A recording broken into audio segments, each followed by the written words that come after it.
Even though it was still fresh, she changed the linen in both of the other upstairs bedrooms. In the master bedroom, she made sure the chest of drawers was dust-free, that no spots or stains marred the vanity mirrors, that everything in the walk-in closet was organized.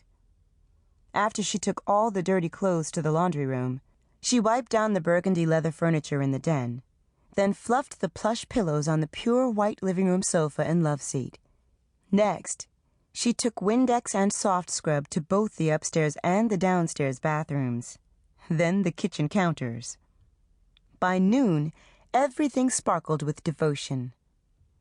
She nervously smiled at the fresh new sheets on her king-size bed. Valerie had covered the love nest with a new soft paisley comforter that would glow amour under the dimmed lights. As sandalwood incense burned, she opened her cookbook and threw together Walter's favorite meal: Cajun-style chicken, red beans and rice, and a 3-layer pineapple cake. After her labor of love, she napped to make sure she would be rested.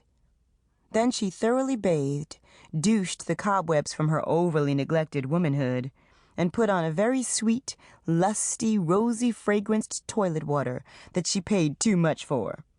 She'd bought the best, the most potent negligee she could find, one with a beautiful, crotchless entry to add to her burning naughtiness. She bought red because of the way it complemented her fair skin.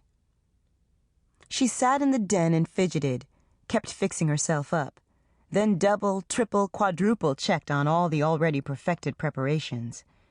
Still, after 6 years of marriage, she was as nervous as on the night she'd given him her virginity. He'd been her one and only. But time had done something to their union. Either he'd become a stranger, or she'd become a stranger. Which one she didn't know. But she wanted her old love back. She did something else, something bold that she'd never done before.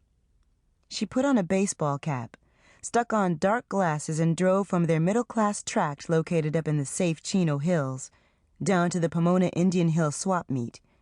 Waited until she thought no one was looking, at least no African Americans, then slid into a video booth and bought 2 African American XXX rated movies, Boomer Wang and Baby Got Back, for educational reasons.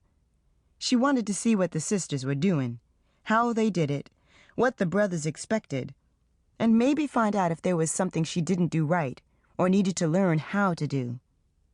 Sort of size up the competition. All she managed to get was horny because she got caught up in watching explicit things that hadn't happened to her in too long. Maybe she needed to change her look. Try something fresh, Valerie thought.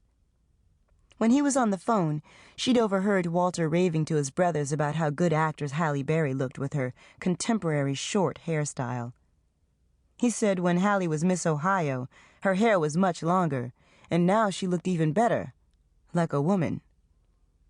So to please, to add to the spicing, to mold herself into something acceptable and attractive, she went to the beauty shop, carrying a picture of Halle she'd cut off the cover of Ebony, and had her back-length auburn hair mimicked down close and lightened. Hair that she'd lived with all of her 29 years. The one thing she swore she'd never let go of was gone in a flash. With each opening and closing of the scissors, her heart bled. With her hands balled tightly in her lap, she cringed and fought back a few tears with every strand that was abandoned. When the ecstatic hairdresser turned Valerie around to see the result, she only looked down at the floor and stared in disbelief at her pride, which had recklessly fallen to the ground. Fallen for him. Even when the other ladies in the shop told her that the fresh cut and new color seriously complimented her youthful round face, she found no room in her heart to smile under her mourning. $60 and 2 hours of self-destruction. Walter came home an hour later than usual and noticed nothing.